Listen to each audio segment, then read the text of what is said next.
우리 주변에 보면 어쩌면 그게 나 자신이 아니기를 바라는데 그런 사람 있잖아요. 우리 주변에 보면 하나님의 경고를 그렇게 말씀을 통해서 경고하시고 또 하나님께서 여러 가지 방법으로 경고를 하시고 또 그렇게 사람들을 통해서도 경고를 하시는데 그 하나님의 뜻을 무시하고 또 자기 마음대로 자기 욕심대로 자기 고집대로 살다가 하나님 앞에 징계를 당하는 사람들을 우리가 종종 보지요. 그죠? 시간이 흘러서 이제는 좀 깨달을 때도 됐다라고 싶은데 이제는 좀 깨달을 때가 되지 않았나라고 싶은데 그만큼 얻어맞았으면 그만큼 좀 고생을 했으면 뉘우칠 만도 한데 여전히 고집을 꺾지 않고 화를 자초하는 사람들이 있음을 종종 봅니다. 그들에게 나타나는 특징이 몇 가지가 있는데 한 두 가지를 꼽는다면 이런 겁니다.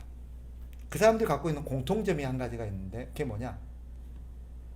문제의 원인이 어디 있는지 남들은 다 아는데 본인은 모른다는 거예요. 남들은 저 사람이 왜 저렇게 어려움을 당하고 왜 저 사람이 저렇게 힘든지 그 원인을 다 아는데 정작 본인만 그걸 모른다는 거예요.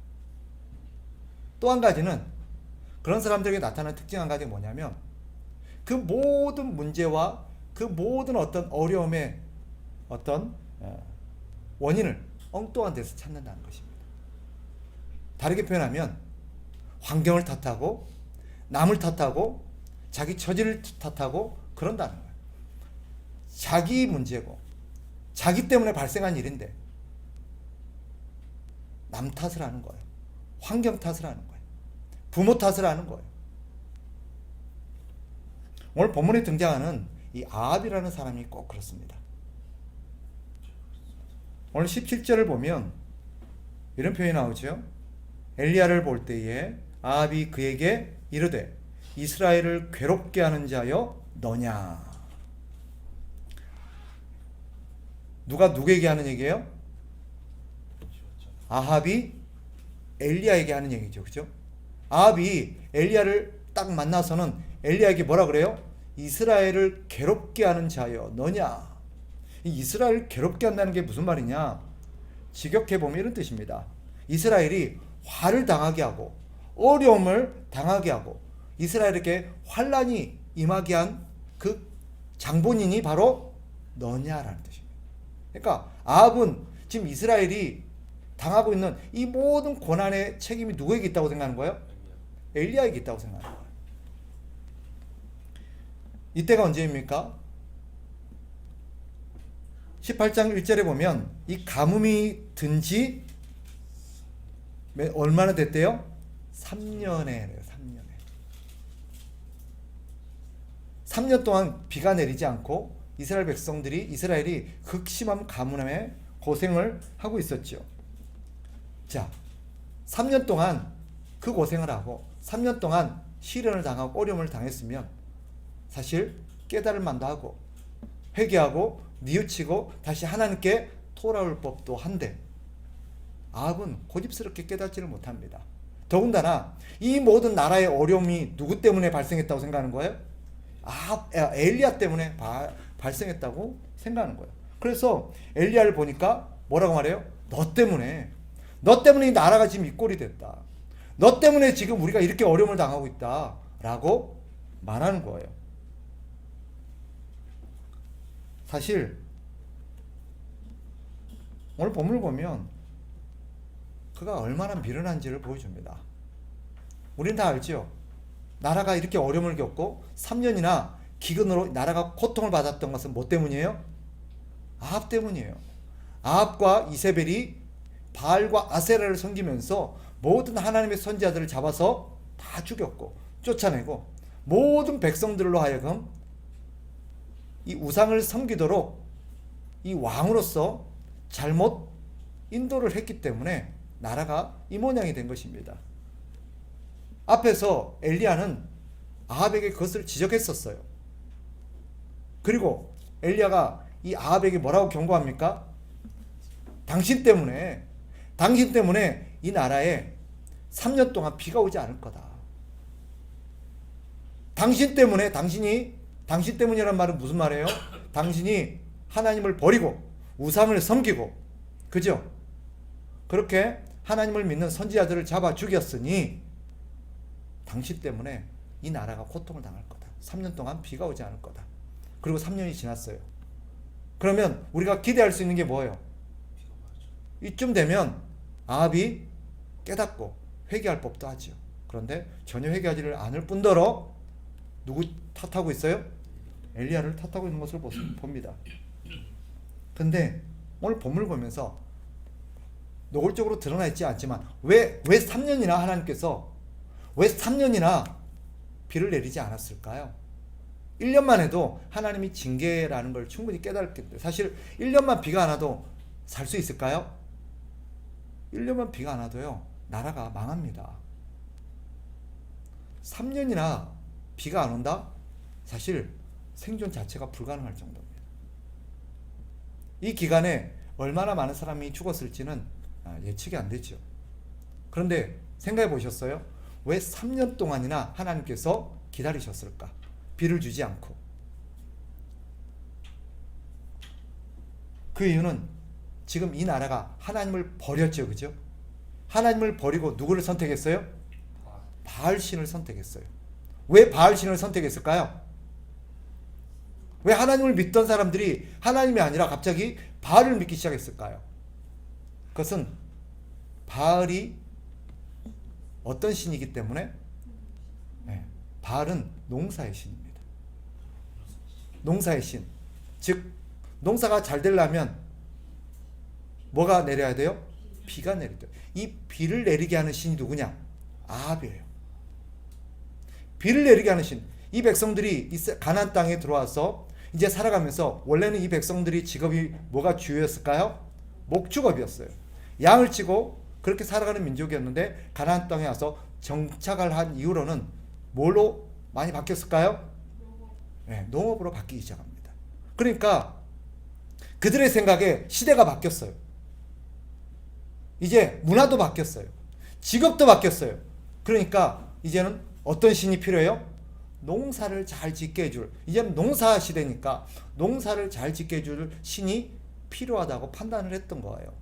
하나님보다는 바알 신이 훨씬 우리를 더 잘 살게 해줄 것 같고 우리를 더 풍요롭게 살게 해줄 거라고 생각했던 것입니다. 그런데 그들의 생각대로라면 엘리야가 하나님이 허락하시지 않으면, 하나님이 말씀하시지 않으면 이 땅에 비가 내리지 않을 거다라고 말해도 코웃음 쳤을 겁니다. 왜요? 우리에겐 누가 있어요? 바알신이 있다. 바알신이 어떤 신이에요? 비를 관장하는 신이에요. 그러니까 하나님이 비를 안 내리면 누가 비를 내리면 돼요? 바알신이 내리면 돼요. 그런데 3년이나 되도록 비가 와야 하나요? 무엇을 의미해요? 하나님께서 이 3년이라는 시간 동안 기다리면서 뭘 깨닫기를 바랬을까요? 바알이 거짓이구나. 바알신은 거짓이구나.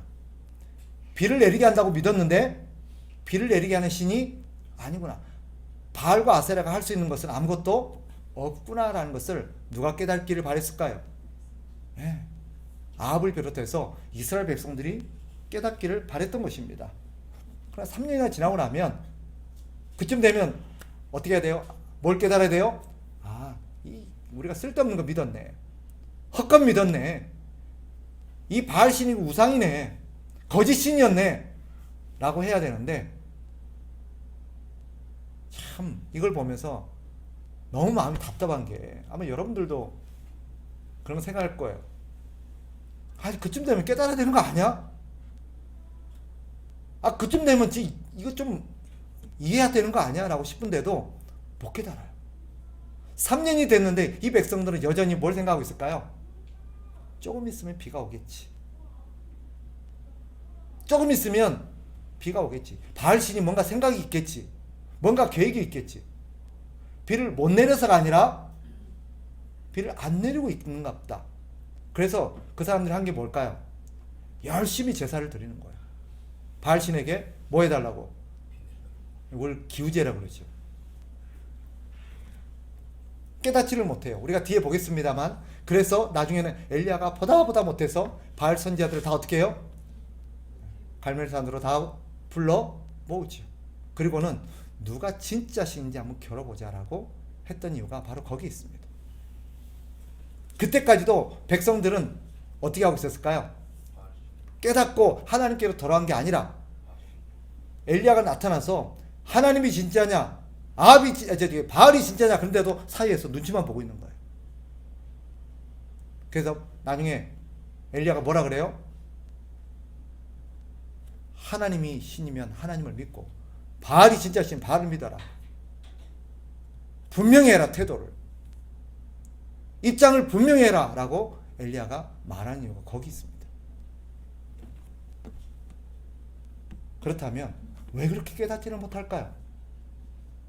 그쯤 되면 여러분들은 3년이나 돼서 그렇게 믿었던 바알신에게 제사를 안 드렸겠어요? 얼마나 많이 제사를 드렸겠어요? 얼마나 비를 내려달라고 했겠어요? 근데 3년이 되도록 바알신이 비를 안 내려준다? 그러면 어떻게 이해해야 돼요? 가짜구나, 거짓이구나 이해해야 되는 거잖아요. 근데 백성들은 뭐 그럴 수도 있지, 뭐 오겠지, 뭐 좀 더 기다려보지, 뭐 이런 사람 혹시 보셨어요? 저는 봤어요.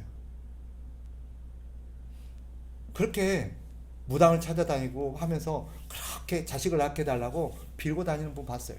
몇 년이 됐는데도 애가 안 생겨요. 근데도 분명히 점지해 주실 거다, 분명히 점지해 주실 거다 하면서 지극정성으로 몇 년이 지났는데도 그렇게 하고 있는 거예요. 그 이유로 어떻게 된지는 모르겠습니다만은 깨닫지를 못하는구나. 왜 그럴까?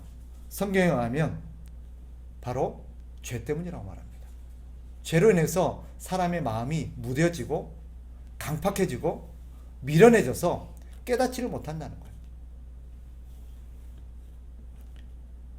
성경은 이런 죄로 인해서 미련해진 사람은 절대 고집을 꺾지 않는다는 거예요. 죽을 때까지. 자신의 영혼이 점점 죄의 수렁으로 죽어가고 있는데도 깨닫지를 못합니다. 이런 사람들은요, 하나님이 아무리 징계해도요, 얻어맞으면서도 자기가 왜 얻어맞고 있는지를 몰라요. 왜 이렇지? 왜 이렇게 나한테 자꾸 안 좋은 일만 생기지? 나는 왜 이렇게 자꾸 안 풀리지? 나는 왜 이렇게 자꾸 문제가 생기지? 남들은 다 하는데 누구만 몰라요? 본인만 몰라요. 계속 하나님 앞에 얻어맞으면서도 자기가 왜 맞고 있는지를 모르는 거예요. 아합을 보세요. 대표적인 사람이죠. 자신으로 인해서 온 나라가 심각한 어려움을 겪고 있고, 또 하나님으로부터 큰 징계를 받아서 고통을 받고 있는데도 뭐가 문제인지를 깨닫지 못합니다. 여전히 남을 탓하고 있습니다. 국민들은 기근으로 죽어가고 있는데도 여전히 자기는 뭐에 관심이 있어요? 자기 재산을 지키는 데만 관심이 있습니다. 아합이 이토록 강팍한 이유가 뭐냐? 미련한 이유가 뭐냐? 성경이 이렇게 말합니다.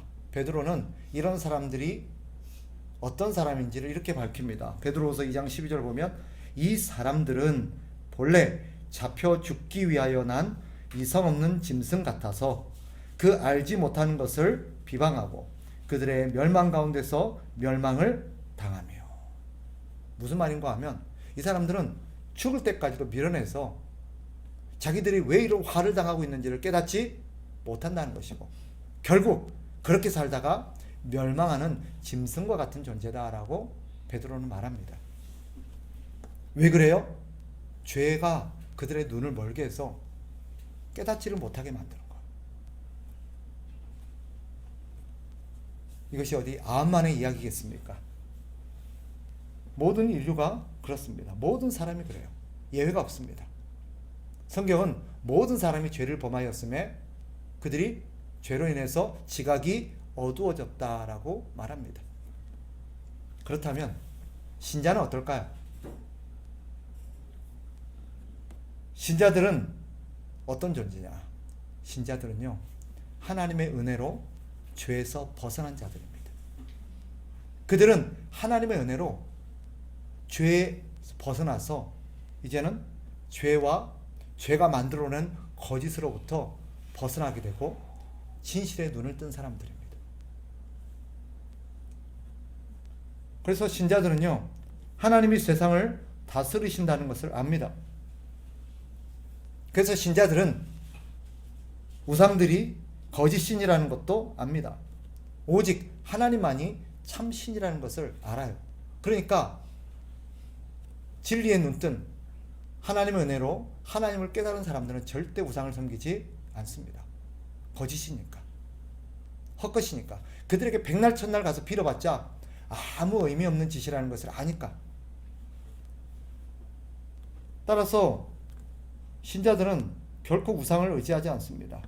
사람들이, 그런 우상을 섬기는 사람들이 뭐라고 악담을 하고 뭐라고 저주를 퍼부어도 눈 하나 깜짝 안 합니다. 왜? 그건 다 허상이기 때문에.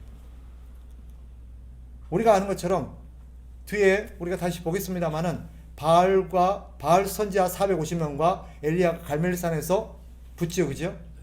누가 진짜 신인지 한번 겨뤄보자는 거예요. 너희가 믿는 바알이 진짜 신인지, 내가 믿는 하나님이 진짜 신인지, 누가 하늘에서 불을 내리고 하는 신인지 한번 보자는 거예요. 그때 이 바알 선지자들이 먼저 자기 신 바알에게 불을 내려달라고 막, 그죠? 춤사위와 막 자기들 나름대로 열렬한 어떤 제사를 하죠, 그죠? 그때 엘리야가 뭐라 그래요? 막 조롱을 해요. 야, 정오까지 12시까지 응답이 없고 나중에 안 되니까 자기들 자기 몸을 칼로 자해를 하면서 피를 내면서 그래도 막 열광적으로 막 뛰면서 바알을 불러요. 그러니까 엘리야가 나중에 딱 보면 뭐라고 조롱해요? 야, 너그 신 자나보다 더 크게 해. 야, 니네 신 어디 출장 갔나 보다. 그래갖고 들리겠어? 조롱을 해요. 왜 그래요? 그 안에는 그 신이 거짓이라는 것을 알기 때문입니다. 여러분, 이것을 가지고 다른 불교나 다른 종교 믿는 사람들을 막 조롱하고 우롱하라는 뜻 아닙니다. 그러면 안 돼요. 여기서 말하려는 건 뭐예요? 그들이 믿는 것이 거짓이라는 것을 엘리야가 깨닫게 해주기 위함이에요. 근데도 그들은 엘리야가 야, 너그 신 자나보다 그래갖고 되겠어 더 크게 하니까 그때부터 뭐예요? 더 열렬하게 크게 부르짖습니다. 얼마나 미련합니까? 잔다고 백성들이 부르짖음을 못 듣는 신이 그 신입니까? 근데도 상식적으로도 생각해도 말이 안 되는 것들을 그들은 열렬하게 신봉합니다. 그래서 신자들은 모든 문제가 발생할 때마다 엉뚱한 거 찾고 의지하지 않습니다. 문제가 발생하면 신자들은 하나님 앞에 가서 엎드립니다. 하나님만이 모든 문제의 열쇠를 가진 분이요, 그 문제를 해결할 수 있는 유일한 능력을 가진 분이라는 걸 알기 때문입니다. 신자는 하나님의 뜻에 불순종하며 사는 것이 죄고 그 죄에 대해서 하나님이 반드시 심판한다는 것을 압니다. 그래서 신자들이 갖고 있는 특징 한 가지가 뭔지 아세요? 죄 짓는 것을 무서워합니다. 죄 짓는 것을 무서워해요. 왜요? 죄를 지으면 그 죄에 대해서 하나님이 반드시 징계한다는 걸 알기 때문입니다. 저는요, 오늘도 그런 생각을 했습니다만은, 제가 목사지만 저는 하나님이 나를 사랑하고 자비롭고 은혜가 충만하는 분이라는 걸 알아요. 근데도 죄 짓는 게 무섭습니다. 하나님의 징계가 무서운 거예요. 그래서 신자의 경우 어떤 특징을 갖췄습니까? 그럼에도 불구하고 죄 짓기를 싫어하고 죄 짓는 걸 무서워하면서도 또 연약해서 죄를 짓습니다. 그러나 신자는요, 죄를 지었을 경우 즉시 하나님 앞에 나가서 회개합니다. 신앙이 성숙한 사람의 특징이 뭔지 아세요? 신앙이 성숙하면 성숙할수록 죄에 대해서 예민해집니다. 신앙이 미숙할 때는 큰 죄만 죄로 생각합니다.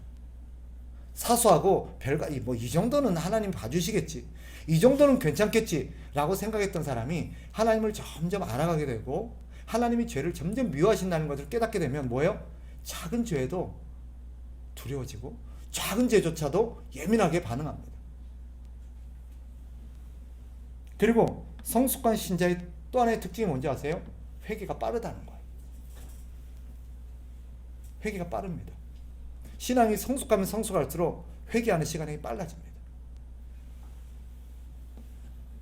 하나님을 알기 때문에 그래요. 신자는 오늘 본문에서 보여주는 것처럼 하나님의 징계와 고난을 경험할 때가 있죠, 그죠? 신자도 그런 걸 경험할 때가 있습니다. 죄를 지으니까. 그런데 신자는 그런 고난을 경험할 때 환경이나 상황을 탓하지 않습니다. 다른 사람을 원망하지도 않습니다. 오히려 신자는 고난이 딱 닥치면 어떻게 할까요? 하나님 앞에 딱 나가 엎드려서 자기 자신을 돌아봅니다. 그리고 자기 죄를 성찰합니다. 내가 하나님 앞에 불순종했던 것은 없는지, 내가 하나님의 말씀에 순종하지 않은 게 없는지, 혹여나 하나님이 기뻐하시지 않는 삶을 산 건 아닌지, 그것도 아니라면 내가 요즘 하나님 앞에 소홀히 했나? 내가 하나님과의 관계가 좀 멀어졌나? 이런 걸 살피게 됩니다. 그죠? 그게 신자의 특징입니다.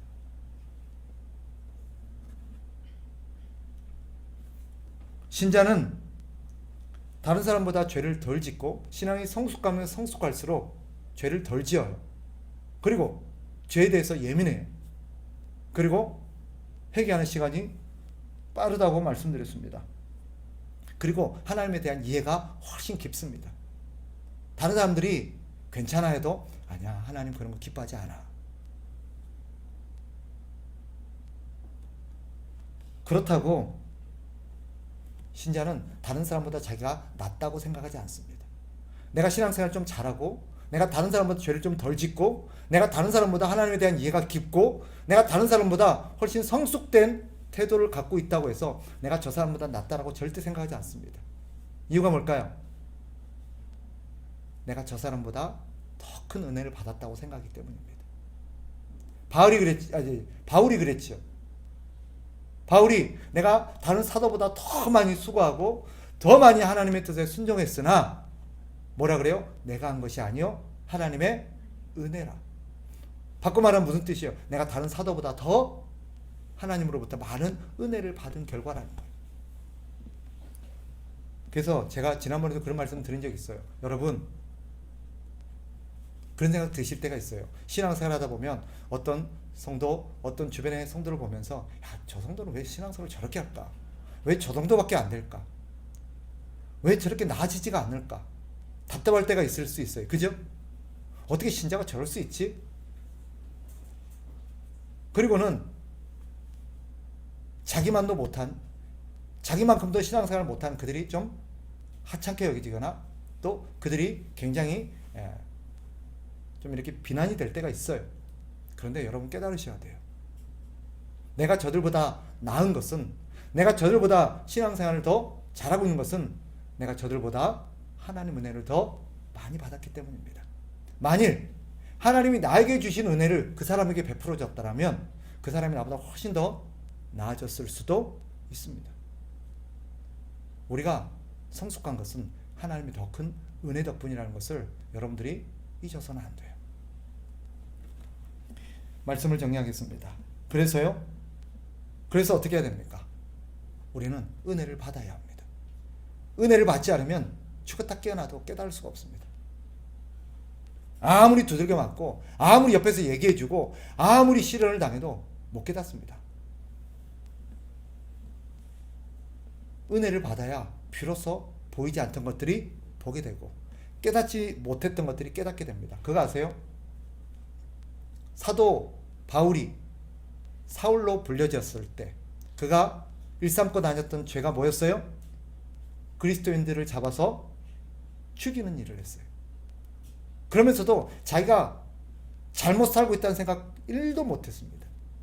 오히려 그가 그렇게 막 그리스도인들을 잡아 색출해서 죽이고 투옥시키고 하는 것이 자기는 오히려 하나님을 잘 섬기고 있다고 생각했고 이것이 하나님께 영광이 되고 있다라고 착각했습니다. 그런데 그가 다메섹 도상에서 누구를 만나요? 예수님을 딱 만나고 나서 그가 은혜를 받게 되죠. 깨닫게 되죠. 그러고 나서 성경은 그에게 한 가지 재밌는 어떤 현상을 굳이 기록하고 있습니다. 그게 뭐였어요? 그게 아니고요. 눈에서 비늘 같은 것이 벗겨졌다라고 표현합니다. 바울의 눈에서 비늘 같은 것이 벗겨졌다라고 말합니다. 지금까지 바울은 뭘 뒤집어 쓰고 살아왔던 거예요? 눈에 비늘을 뒤집어 쓰고 살아왔던 거예요. 어떤 비늘요? 죄라는 비늘을. 여러분, 마침 우리 안 선생님이 이 멋진 선글라스를 끼고 계시는데 만약에 빨간 선글라스를 끼고 세상을 보면 어떨까요? 온 세상이 빨개요. 그죠? 우리는 하얗다고 말하는데 그 하얀 것을 빨간 안경을 끼고 보면 뭐라고 말해요? 빨간. 왜요? 그게 빨간색이라서 빨간 겁니까? 자기 눈에 빨간 렌즈가 끼어져 있기 때문에 빨갛게 보이는 거예요. 죄가 사람의 생각을 가려버리고 사람의 지성의 눈을 가려버리니까 제대로 안 보이는 거예요. 빨갛게 보이는 거예요. 검게 보이는 거예요. 노랗게 보이는 거예요. 근데 어떻게 해야 제대로 볼 수 있어요? 눈의 비늘을, 죄의 비늘을 벗겨주셔야 제대로 보이는 거예요. 어떻게 가능해요? 예수님을 만나야 돼요.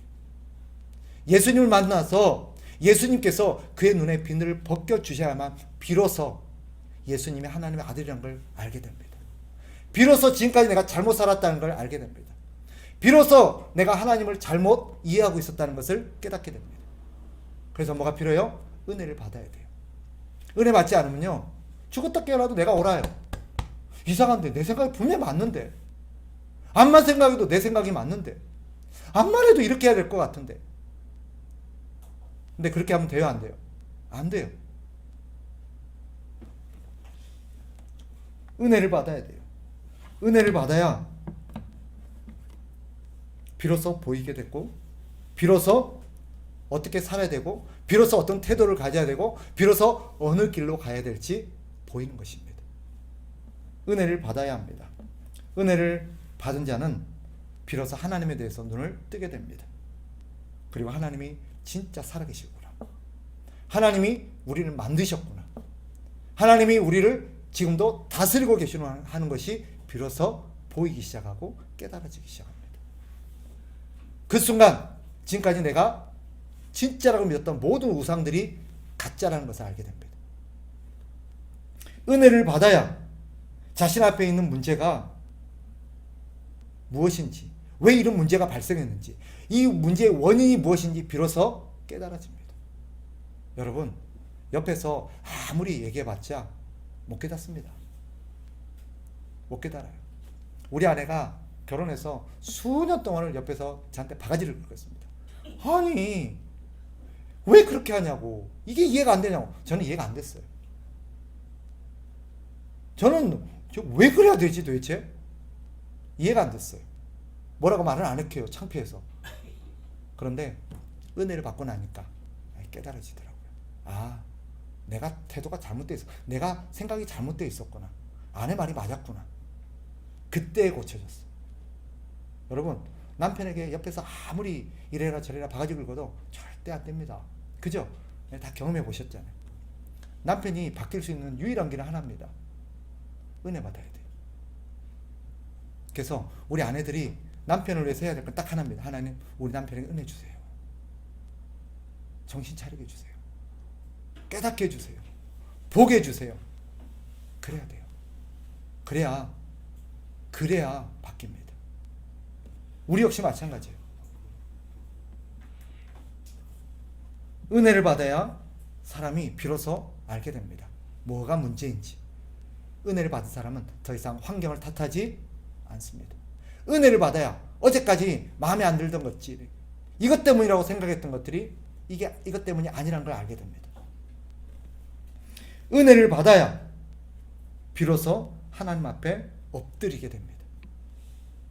그리고 한 가지 참 감사한 하나님의 약속이 있습니다. 은혜를 받고 하나님 앞에 엎드린 자는 그때부터 하나님이 같이 역사하십니다. 하나님이 그를 지키시고 돌보십니다. 여러분, 오늘 본문에 그런 사람 한 사람을 꼽으라면 오바댜와 같은 사람이겠지요. 그러니 오늘 우리가 2024년도를 시작하면서 제일 먼저 시급하게 중요하게 해야 될 것은 하나님 앞에 은혜 받는 것입니다. 네, 은혜를 받아야 내 생각이 바뀌고 목표가 바뀌고 내 환경과 상황을 바라보는 눈이 바뀌기 시작합니다. 그러면 모든 것이 문제라고 생각됐던 것들이 문제가 아니라 실제 문제는 뭐였어요? 나라는 것을 비로소 깨닫게 됩니다. 나 때문이었구나. 지금까지는 우리 가정의 문제가 나 우리 남편 때문이고 나 우리 자식 때문이고 나 우리 누구 때문이라고 생각했던 것들이 은혜를 받고 나면 아, 문제가 나한테 있었구나 깨닫게 됩니다. 교회도 마찬가지예요. 은혜를 안 받고 은혜가 떨어지면 어때요? 다 남이 문제예요. 집사가 문제고 권사가 문제고 장로가 문제고. 근데 은혜 받고 나면 거요? 아, 목사가 문제구나. 내가 문제였구나. 깨달아집니다. 그래서 이건 여담입니다만은 제가 기도하면서 아, 그렇구나. 사실 한 가지 고백한다면 제가 우리 성도들에게 좀 좋은 어떤 가르침, 양질의 가르침, 깊이 있고 참 좋은 것들을 많이 가르치고 싶은 욕심이 참 많았습니다. 그래서 제가 공부해서 깨달았던 거 다 전수해주고 싶고 다 나눠서 이것 좀 다 깨달았으면 하는 마음이 있었습니다. 그 욕심이 좀 많았죠. 그런데 성도들의 입장과 성도들이 처한 것들에 대한 배려가 제가 좀 부족했다라는 생각을 하게 됩니다. 우리 자식들한테 아무리 좋은 거 그죠? 밥 안에다가 온갖 좋은 오곡 뭐 이렇게 좋은 것들 다 넣어도 애들이 먹어야 안 먹어요? 그런 것처럼 내가 부족했구나 하는 생각을 좀 더 하게 되었습니다.